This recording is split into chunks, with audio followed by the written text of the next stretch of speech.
Hello everyone, GM. Welcome back to another episode of Overpriced JPEGs, a special episode. If you were watching on YouTube, you might notice that I am here in person. I am sitting down with the one and only Tom Bilyeu in person at VCon right before their Project Kyzen party. If you're watching on YouTube, you'll notice the lovely Kyzen logo behind me. Right. Tom, thank you so much for being here. Thank you for having me. I love being on your show. It's so fun. Well, I love having you on my show. Speaking of which, you are now, I think, the first person to make 3 appearances. This is your third appearance on Overpriced JPEGs. You're the first person to do that, other than Zeneca, as we joked. The other thing, fun fact, is that you first came on in February 2022.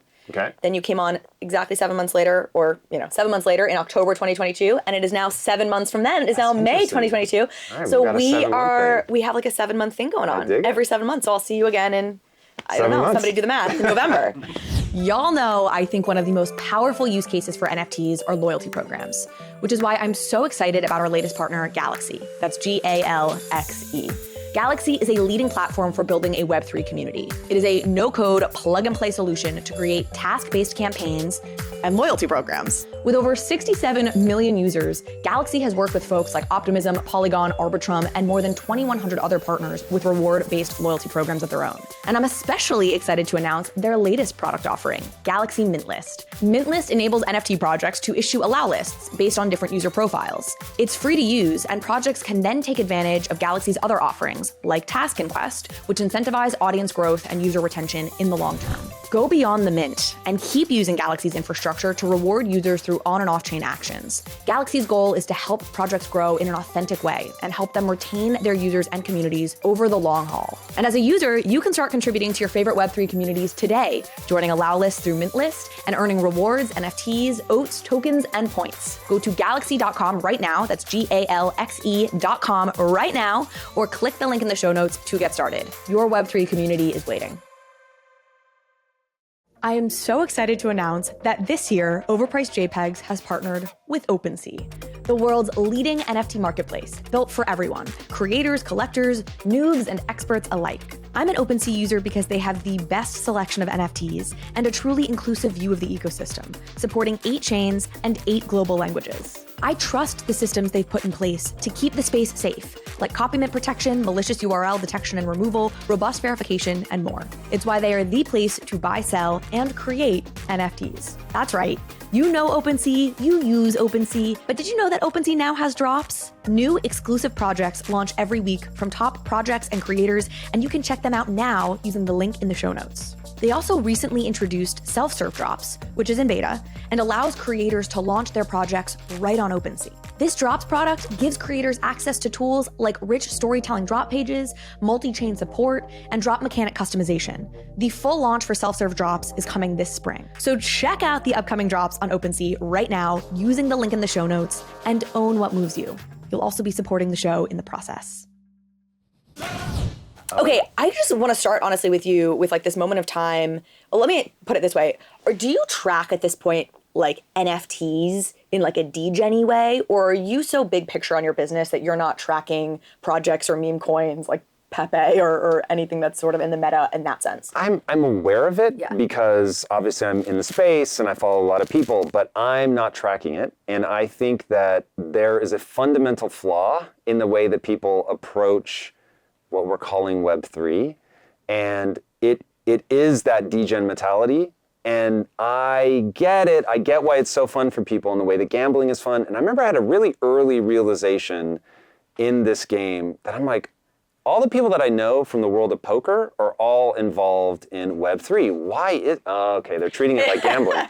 And look, this has made me a very unpopular voice, but for Web3 to be meaningful in the future, it has to be about emotional resonance, period. So Web3 is just a technology, and I hope everyone becomes really agnostic to what rides on that technology, and instead we let things be an emergent phenomena out of the reality of the technology.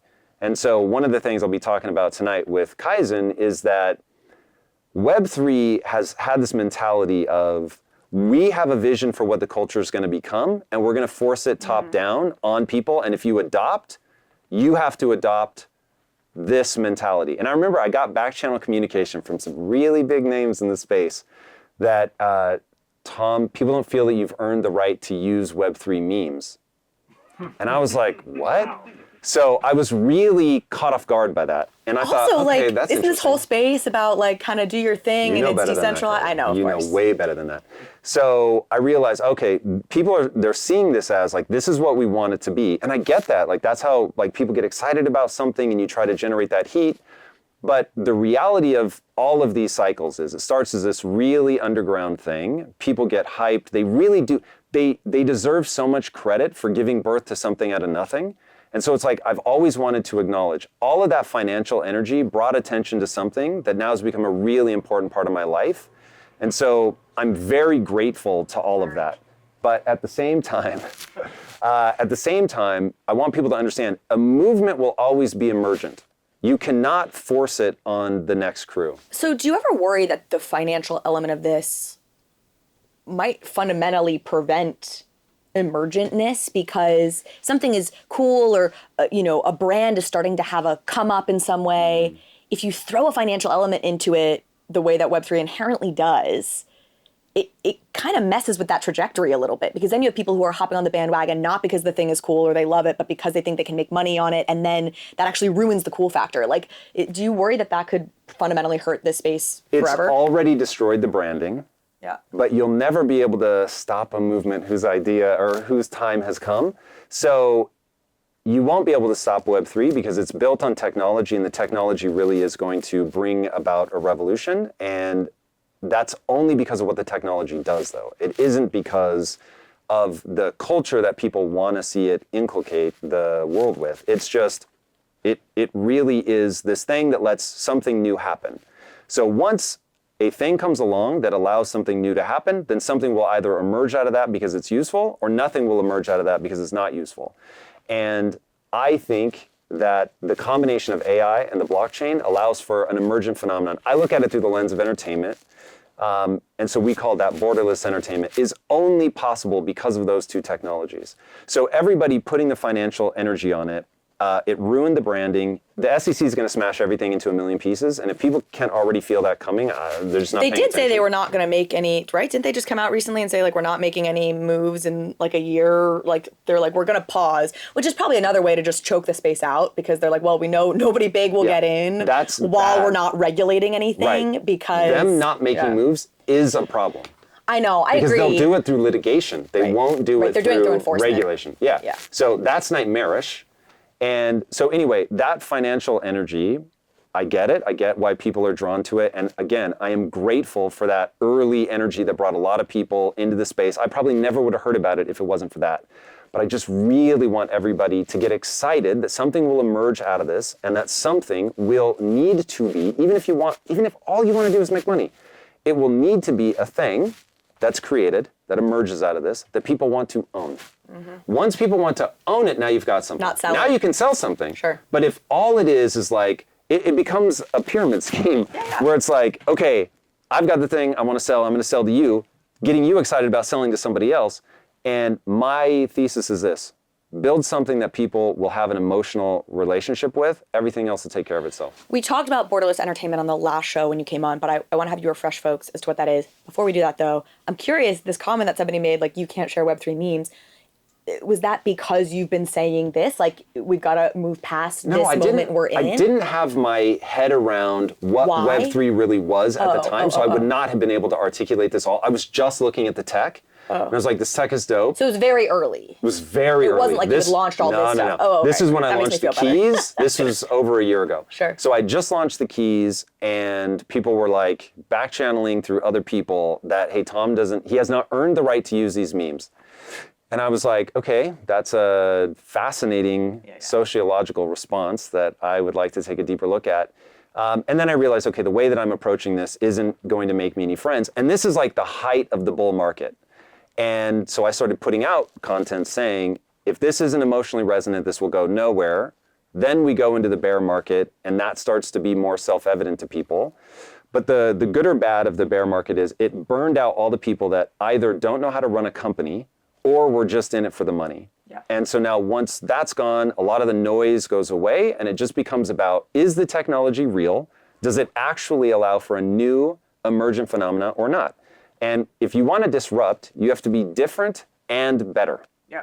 So you can't just be different.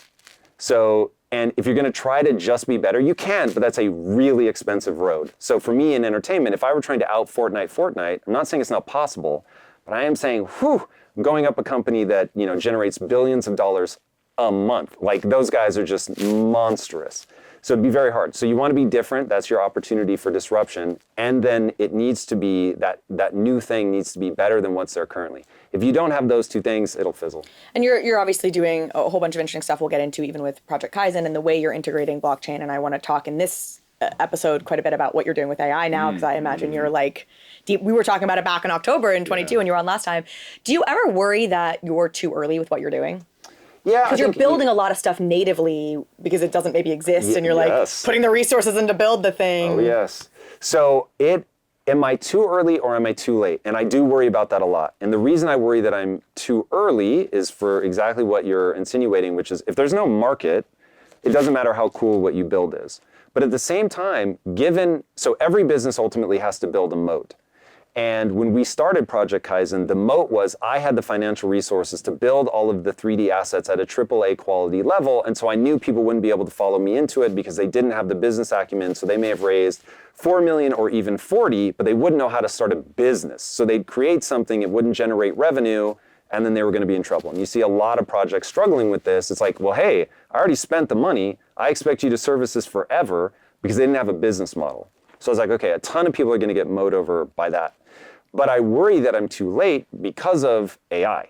AI is going to obliterate my moat. So 18 months ago, when I started this, it was, that was, nobody could do it. And now we're maybe 18 months away from type. You have a whole 3D world, not just assets. It already exists that you can type in a string of text and get an Unreal Engine rendered world that you can run around. So I'm like, woo.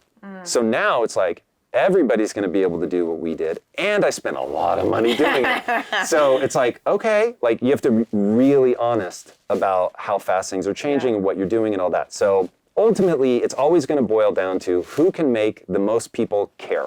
Yeah, well, that's what I say is like, for the business you're in, the moat has to be the storytelling. Correct. Right? So just to dig on that, so 18 months ago, you would have said your moat is the fact that you can build these really incredible 3D assets and know how to put a business model behind it. Like, can you say more on that? Yeah, so to everybody out there trying to start a business, I will just tell you right now, the hardest part of that business is going to be people. People are the greatest thing in the world. Like hires? Hires. Okay. People, you're going to spend, if you are the CEO, you are going to spend the vast majority of your time dealing with people. And you want to spend your time with innovation and all that, but the reality is you don't scale. So you will learn very quickly, I have to work through other people. And then, but other people get pregnant. Other people, their parents die. They get sick. They realize that they want to start their own business. They have a nervous breakdown. I mean, it's just like, it will be on and on and on and on. And so that gets very complicated very fast. And if this is your first business and you've got the $40 million that you generated off your sale, and now you've got people who were just in it for the finances in the beginning, so now they're coming and they're like, hey, wait a second, I thought this was about money. Your community turns against you. It gets crazy. That's where this gets problematic really fast. So when I think about that ability to navigate the business side of it, I know how hard it is in the best of circumstances. And, this is my third or fourth company. And so it's been 25 years of me learning how to run businesses. And so when I launched my project, it was like, yeah, I have all of that behind me. So I know that I will keep going. I know, and by the way, I can finance this with or without the sale of the keys. So we haven't touched that money. We just set all that money aside because I'm like, if this doesn't work, I'm going to give people back their ETH. And I didn't want to be in any other position. You did that once before where you gave people the opportunity as the market started to turn. You were like, hey, if you want out, like we'll buy back from you at cost. Yeah, no we've question. done it like, twice. Don't worry. Yeah, wow. We paid gas, everything.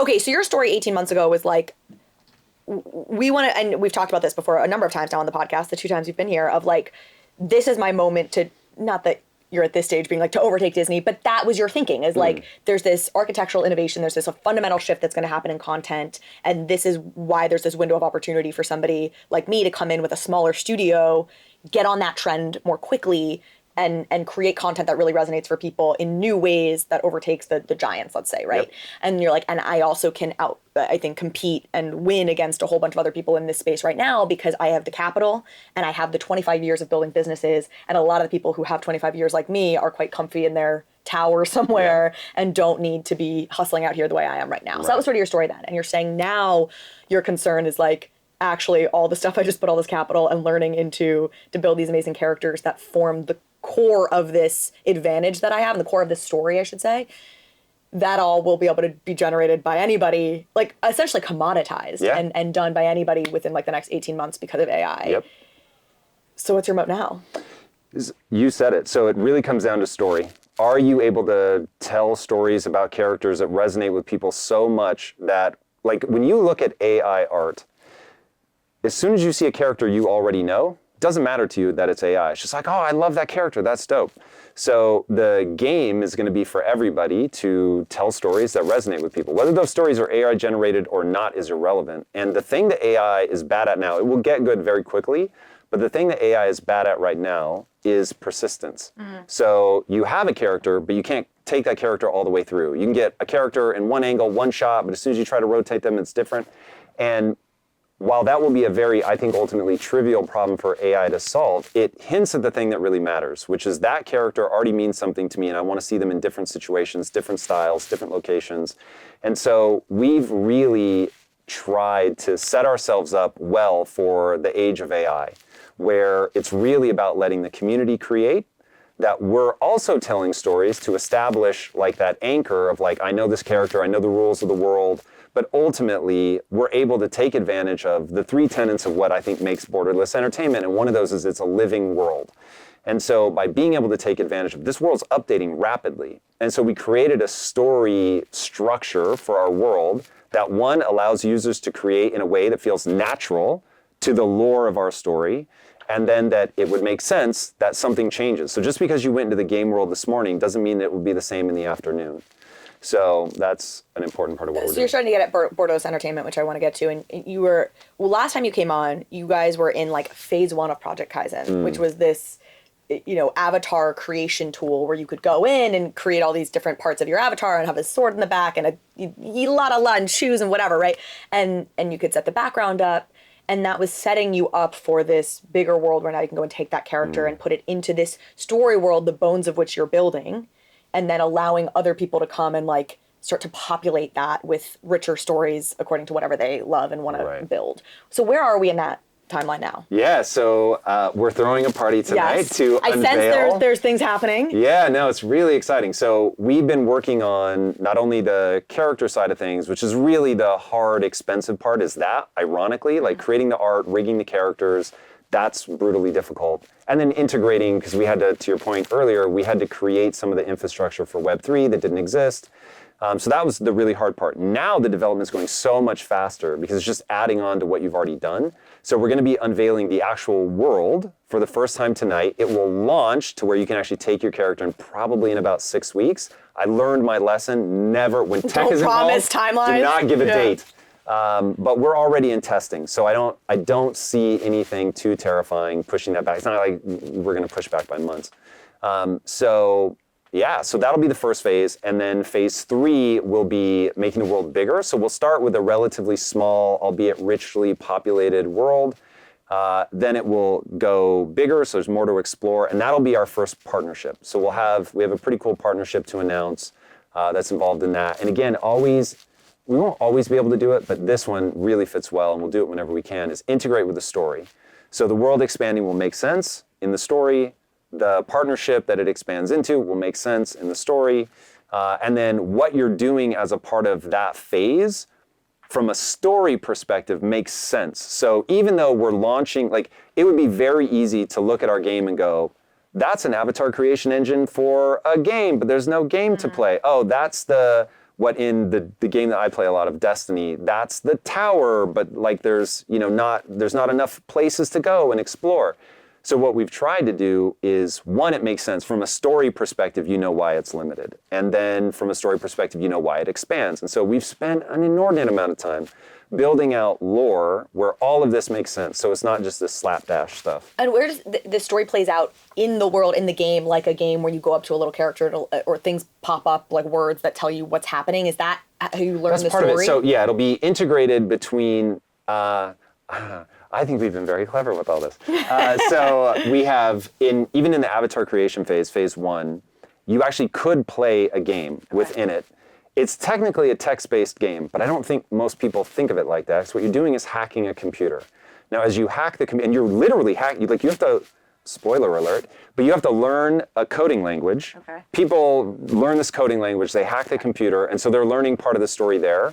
We also, probably for each phase, I don't want to promise this, but for most, if not all of the phases, there will be a sort of outro, intro from a cut sequence, story perspective. So we're actually going to show the cut sequence that welcomes you into phase 2 tonight for the first time.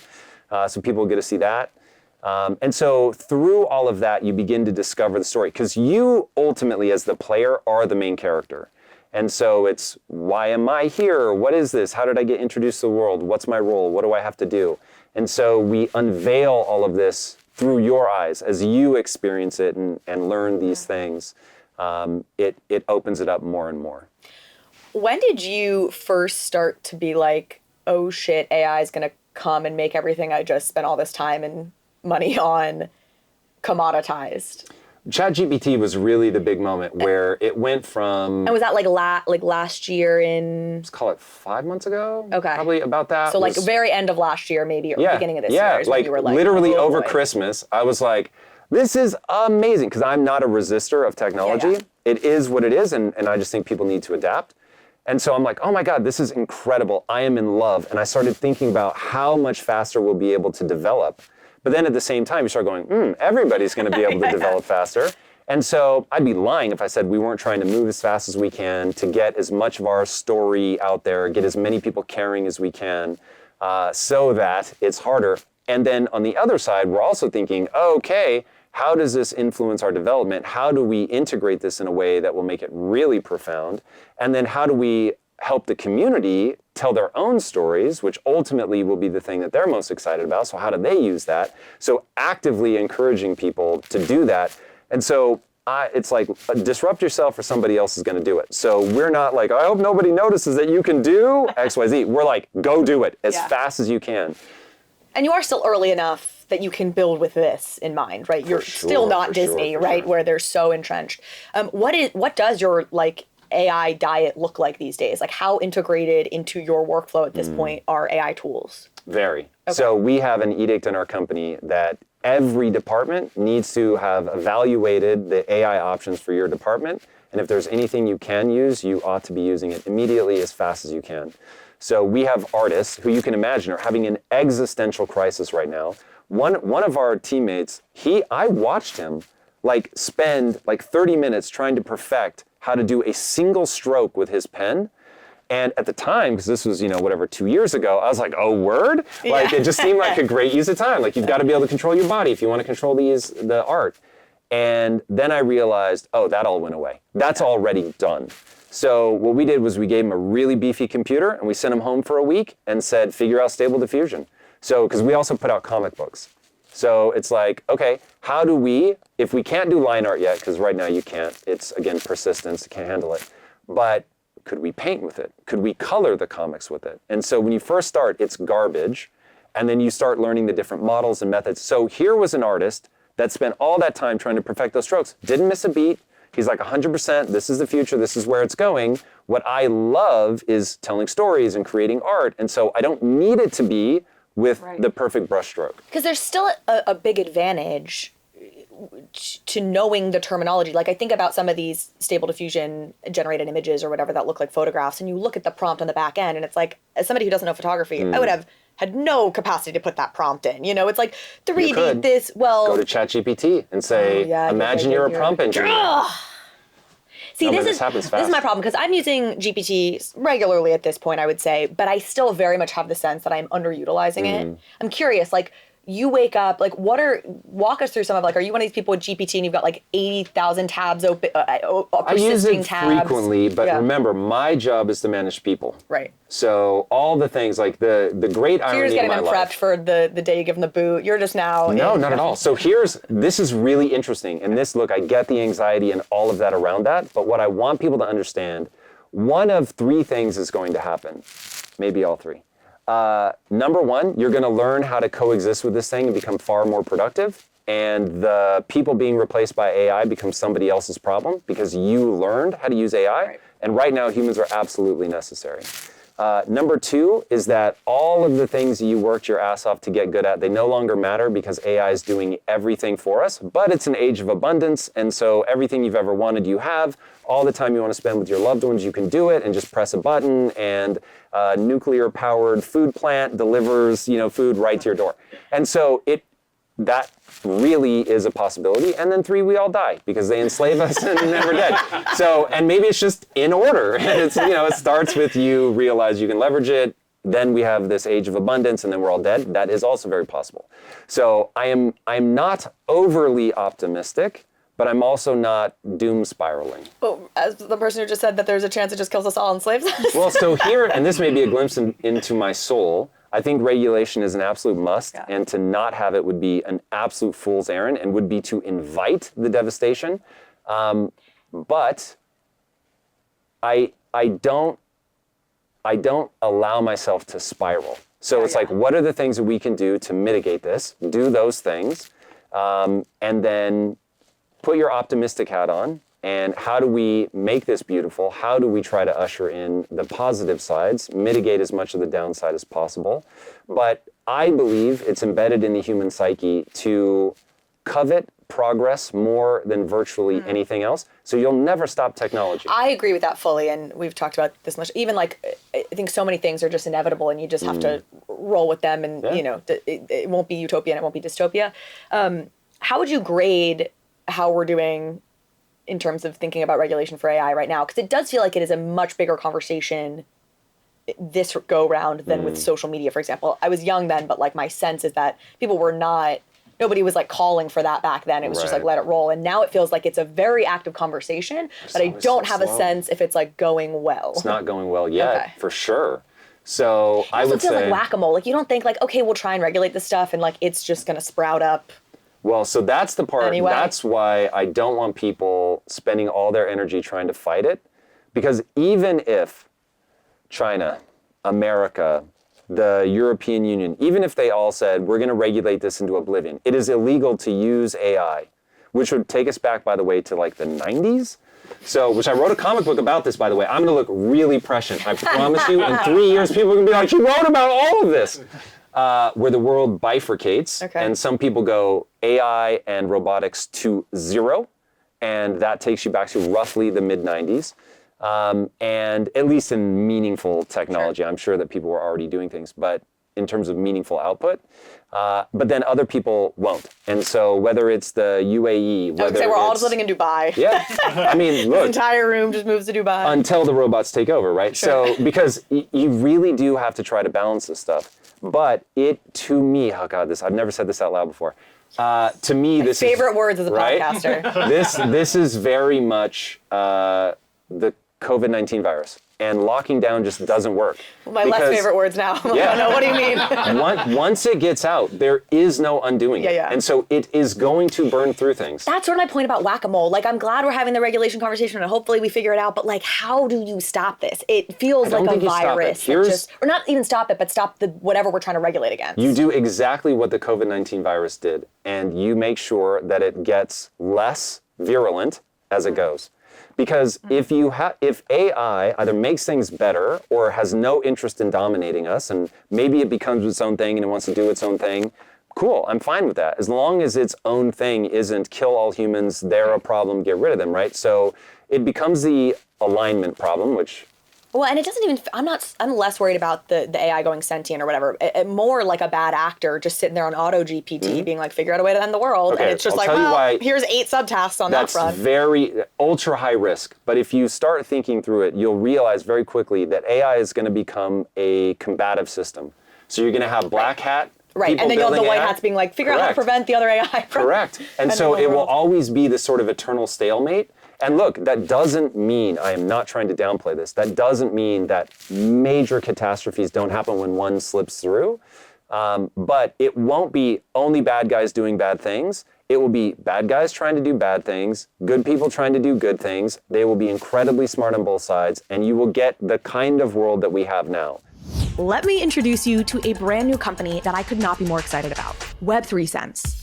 A Web3 analytics platform that combines on-chain data with social media insights to give you the deepest, most meaningful intelligence into any NFT community. I have tested other analytics platforms out there, but Web3 Sense has the most comprehensive capabilities I've seen in the NFT ecosystem. They apply sophisticated data science to wallet histories to determine behavioral patterns and help shape predictive analytics. In other words, they can tell you which Twitter accounts are actually the influencers in your space. And they can tell you what resonates most within a community by looking at what other communities token holders are involved in. The number of use cases here is virtually unlimited. So whether you're a trader, creator, institution, brand, agency, I promise Web3 Sense has data that you want to see with the deep and actionable insights that you need to build, analyze, grow, start, whatever you want to do within the NFT space and in terms of building a business and a community. Now, they are still in very early days, so they're eager to connect with the community. So if you're interested in learning more about what Web3 Sense can do for you and your business, and you should be, go and fill out the very short form linked to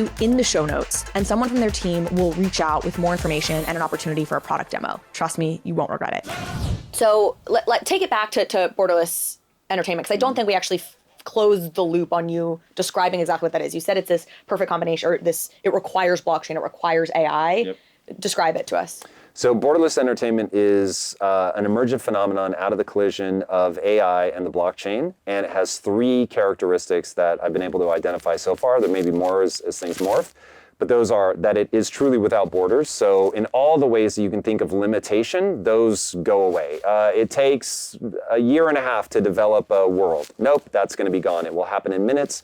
It takes a long time to make changes. Literally, you'll be able to do that in real time. Unreal Engine just released their 5.2.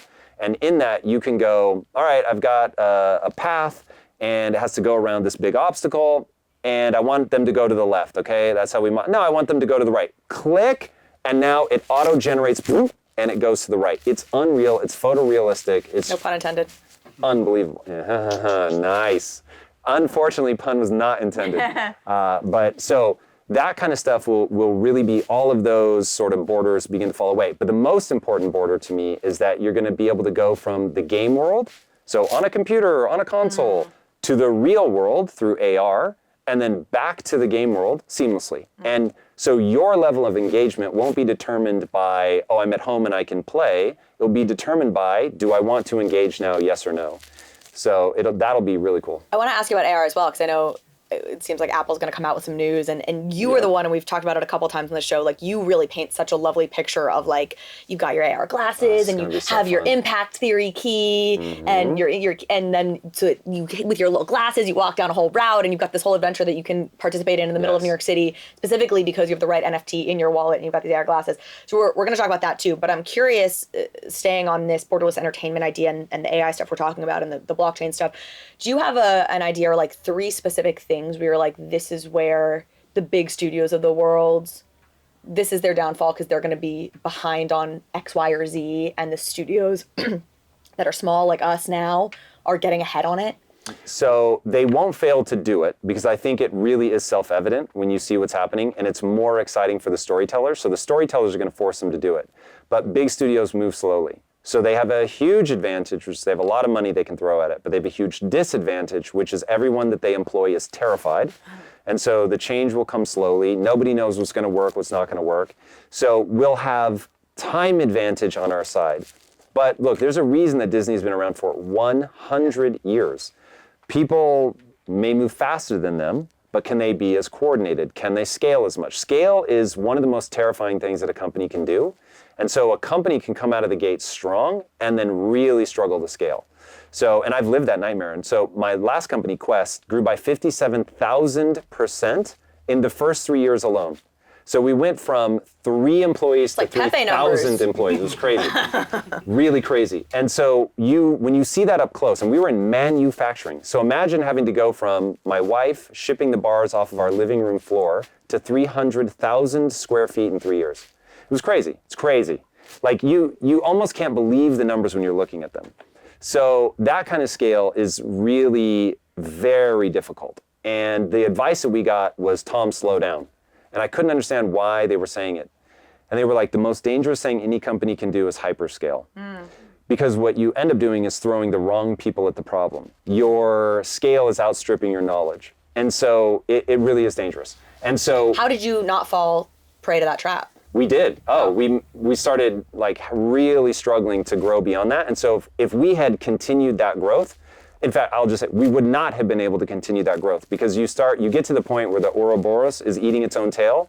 And so like for every new thing you try, just why didn't it work? It's falling down. Like this ball got dropped here. So it really, really gets crazy. And so we hyperscaled to a point.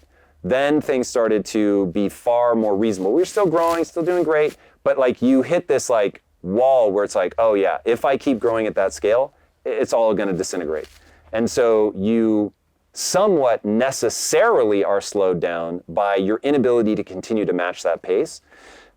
So that was good. And then there were some real issues at that point. So you're saying that's the risk potentially, that's the like pro Disney point almost, is Disney already has the scale. And so somebody like an Impact Theory, somebody who's starting today could end up, you've got to be wary of that. That's the cautionary tale for them. That one, I can watch them wait, let me make all the mistakes, spend all the money, and then they're just like, okay, that worked, and now machine go, right? So you really, I mean, look, it just takes an incredible amount of savvy, the right timing, some lucky breaks to pull this all off. And it really takes somebody delusional to be like, I can do it, right? And so that's the thing that we both admire and then sort of cringe when that person crashes and burns. So I know that the odds of me building the next Disney border on 0. And you have to be able to face that. And what I learned even before Quest was that you could never guarantee success, but you can guarantee the struggle. And if you believe in the thing that you're struggling for, then it's all worth it, right? In fact, somebody in this room said something to me tonight, and I didn't say anything. I let her keep going. And she was like, I'm going to write my memoir when I'm successful. And what I wanted to say was, you may never be successful. And I really hope you write your memoir nonetheless. Because none of us can guarantee that we'll be successful, but it's going to be hard. And if you've overcome hard things, I really hope everybody values themselves for the sincere pursuit and not the accomplishment. Because if your sense of self-worth is tied up in achieving the thing, first of all, as somebody who, on paper, so many people living my life would have ridden off into the sunset. I could forever say... That's what I'm saying. The people who have done what you've done, they're in their tower. They're not 18 hours a day trying to figure out this Now, I don't know world. Who's right. I really don't. And last year when I was working 120 hours a week and my marriage began to strain, and my wife, for the second time in 20 years, pulled me aside and said, you're now damaging our marriage. I was like, ooh. They were right. So, so like you really start to go, hey, like we could buy an island and never work again. What are we doing? So you really have to believe fiendishly in the thing you're trying to do. And the thing I'm trying to do is not build the next Disney. The thing I'm trying to do, I have a very strong conviction that the only thing that separates me from somebody who's being eaten alive by their zip code is that I encountered a set of ideas that completely set me free. And I'm not smarter than the average person, but I know how to use these ideas. And so my life, the reason it's called Impact Theory is my theory on how to impact people at scale is to package those ideas that changed my life into entertainment and aim at kids 11 to 15. For more on that, check out my past interviews with Tom Bilyeu on Overpriced JPEGs. Exactly. You've talked about that powerful why as being so important to push through all of the shenanigans. You're going to get kicked in the face. You're going to get kicked in the face. And over and over. And so you really better have a super compelling reason. Well, continuing to talk about the journey, last couple of questions here. So you've been coming back every 7 months, and we've kind of been tracking the progress of both what you're doing with Impact Theory and then also the the tech side of things. I'm curious where you feel like we are in the trajectory of that final vision, or I know it's all about the journey, right? But a vision in which where I'm running through New York City with my AR glasses, looking for the impact theory key to get my whatever, right? Are you feeling more bullish on that, feeling like it's maybe coming sooner than you think? 1,000 times more bullish, much faster, yeah. So I was always sort of pegging that at like 5 to 7 years. I'm going to say 3 years. I'll really have a better idea if Apple actually releases our AR glasses, but because that's a big part of our vision. But given that Adobe and Google just announced Core AR, literally anything that has been mapped by Google Earth, which is basically everything but the seafloor, you can now put AR over it. And once you have glasses, it will just... You won't even know half the time, is that really there? Or is that you'll have to do one of those to be like, wait, is that a piece of art or is that AR? And I think it will get there very, very fast. And once 3D images can be created instantaneously, now you create a 3D image just by typing in a line of text, you upload it into Core AR, you say, this is where I want people to be able to experience it. And so that'll happen this year. I mean, that will be the next 3 to 6 months. And then beyond that, with the rate of change of AI, I just always say it's going to happen sometime in the next 3 years, because the rate of growth, like think about how embedded AI is into all of our lives already. It's only like 6 months old. So when you think about weight, that's what they've done in 6 months. What will 12 months look like? That's crazy. What will 24? What will 36? And so by 36, I don't think we can accurately predict 3 years out anymore. Yeah. It's gone so parabolic, exponential, whatever. In my head, AR, and I think I said this publicly, but I don't remember, AR is more bullish to me on NFTs than AI is because of that story you paint of like how then... Did you mean than AI or VR? I'm sorry. No, AR is more bullish for NFTs than AI. Like I don't have a crystal clear story in my head I think you're crazy, by the way. Good. Then I want to hear your thing because, to me, the AI NFT tie is in a world where we can't trust anything, we need the blockchain for provenance on everything. But like that's this kind of fuzzy story in my head of exactly how that plays out, and am I squinting to see the future, or is that really real? Whereas the story of I'm walking around with these AR glasses, and based on what I have in my wallet, different experiences are happening. That to me is crystal clear. Tell me why I'm crazy. I think you've tricked yourself into thinking Web3 is something. Web3 is a monster. Oh boy, yeah, I definitely have. Got a whole career built around it. I'm in. Do not, Carly Riley, I'm talking to you as a friend now. Okay. You're making a category error. Okay. It is the most dangerous error you can make. You have assumed, because it has this name Web3, that's what it's really about. It's not. It is a technology that allows for new things to happen. What are those new things? They will be infinite. It will be impossible to categorize. Nobody thinks of the internet as the internet. They're just like, it does all these things.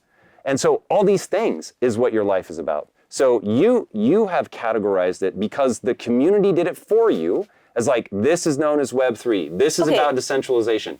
That's a category. But so I appreciate that. But still, call it blockchain then, which is a thing, right? Of a specific piece of tech. The blockchain to AI pipeline, the blockchain to AR pipeline to me, AR makes the need and the interestingness of an NFT to me very clear. 100%. AI does not for me. And I'm curious, that's what I'm trying to get at. Yeah, so let me be very clear. You're understanding something very potent, which is the blockchain brought the properties of physics to the virtual world. Correct. So now it matters, right? Huge. That's why I'm like, when people started shitting on the blockchain, I was like, you're mad at scammers, you're mad at people that pump and dump, you are totally misunderstanding the technology. The technology is a thing that allows something new to happen. If you understand that thing is exactly what you're excited about, which is, now the basically laws of physics exist in the virtual world, and if you organize your mind around that's the thing that I'm actually about, is the digital world now matters. Yeah. Okay. Right, like when I'm like, oh boy, this space, I just come back to digital ownership makes sense. And in a world where there's AR, so the physical... digital ownership. Well, but I tell myself that story in a way that I find quite comforting of like, digital scarcity makes sense. Like what you say, the laws of physics in the real world coming to a digital world makes sense. And then you add AR on that, and it's like, great, now the whole physical world also becomes kind of digital, and those goods become all the more important. We talk about this all the time, but like wearables, these sneaker wearables that right now feel like they exist in a vacuum and who cares, can now be seen on my feet in a AR world. Like, all of that makes sense, and I don't have that same story with AI. I get what you're saying, which is, so they are different stories, but they are both incredibly important. And so tell me the AI story with in their tie to NFTs in your conception. All the things that you will create for NFTs or whatever, you will do in AI. And so all the limitations go away. To me, AR gives NFTs a really powerful use case. What you just described was the reverse, was AI building things for NFTs. But if NFTs don't have a fundamental use case, it doesn't matter if you're using AI to build them, right? Functionally, that isn't correct. Okay. So the reality of where the rubber meets the road, and this is where the disconnect between you and I is, you're commentating on a lot of this, whereas I'm in the trenches building this, and I'm bleeding and my fingernails are broken, and I'm like, my fingernails are broken and 2022 sucked because I had to create all of these assets. And that is the most grueling part of the entertainment side of this. Yeah. I want to be very clear about what my bias is. So AI makes all of that go away. AI is the only thing that could create something so new that I don't even see coming, that it's like an asteroid striking the Earth. So when I think about just like, why does all this matter and what are we doing? You have to understand your very key insight about the blockchain making the digital world very similar to the physical world, critical. But in terms of how much things are going to change in the future, which may be slightly different than the point you're trying to make, but is where my mind goes, AI will have the bigger. But my thesis is, it's these two things together. One without the other doesn't work. Mm-hmm. I am in no way trying to minimize the importance of AI, because I'm largely in the camp with everybody that's like, yeah, this is going to fundamentally change everything, even from the standpoint that I'm actively using it in a way that furthers my life, in a way that I'm not using AR right now. I guess I use a Snapchat filter from now and again, but not really, right? In any sort of meaningful way. So like, AI already feels consumer ready and deeply impactful beyond either of the other two things. So that, none of this is to minimize that. You were sort of getting at this with the commoditization, like AI commoditizing things. And I think I'm apparently misconstruing this, but there was a leaked Google memo recently that came out that was like, AI has no moat, basically. That Google's AI has no moat. Yeah, everybody's going to do it. They were. I guess they were saying something about like open source creates no moat. But I think there's a reasonable case to be made of like, people don't know what the business models for AI are yet, right? And where the moat is, because all of this stuff feels like it'll become very commoditized. What is right now, where are you at in terms of the business models within impact theory? Obviously, you've got the nonfiction podcast content that I'm sure has been monetized for a long time. But like, how are you feeling on like the business model you're building here and the trajectory there? Yeah, so right now we're very confident in what we're doing on it's funny to think of as the traditional side now, because it was so disruptive for media. It was like YouTube, and that was like the crazy cutting thing. edge. Yeah. So that side we know very well and monetizes very well. Our university monetizes really well. So those are like our bread and butter, and what we're using currently to continue to fund the other side of the business, which is highly speculative. So right now we treat it very much like a Web2 thing, because if you don't have something that's different and better, then just copy what's there. And so we treat it like a free-to-play game, where if you have a key, you never need to buy anything ever. You can play Kyzen until the end of time without ever buying anything. But if you are inspired by the characters, you're having fun, you want to try new things, then you can buy different outfits, pieces, weapons, et cetera, et cetera. So I came into Web3 and was one of the people doing it like, oh man, okay, let's build this one thing, let's make it expensive, and then we'll try to do a bunch of like free stuff. Oh my God, so cool. And then I realized, like you're gonna need a more robust business model if you're really doing this for the next 70 years, which was, we launched saying impact theory is on a 70-year plan. Obviously, it's somewhat tongue-in-cheek, it's just meant to guide you long-term.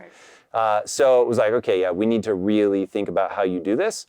And so I didn't want NFTs to be a thing that were just more and more expensive and people had to like, freak themselves out and pay more money. So about, over a year ago, we said, okay, our goal is to drive the cost of our NFTs just super low, like $5, $6 kind of thing. And so that's exactly, as of today, our most inexpensive item is $6.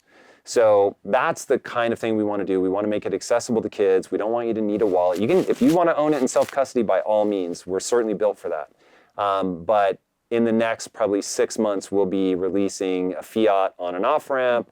So looking at trying to drive the cost down, make things cheaper. And like, what is the timeline? This will be the last question, but like, I almost don't want to say profitability because that feels, but like, I guess, right? What is the timeline to you feeling like we've proved this business model honestly out? Like knowing what we have, obviously we hope in the next, like, say 6 months we've got real signs that this is going to be profitable.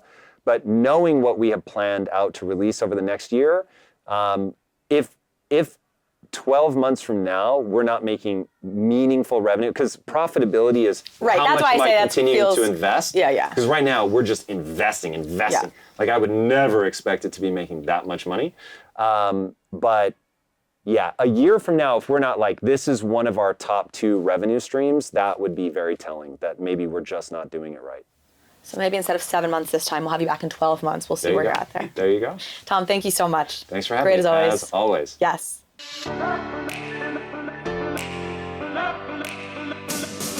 Thank you so much for watching this episode of Overpriced JPEGs. If you liked this conversation, if you liked this episode, please go ahead and hit subscribe. It helps me out, it helps the show out, and it means you will get alerts and updates when we post new content. Thanks again.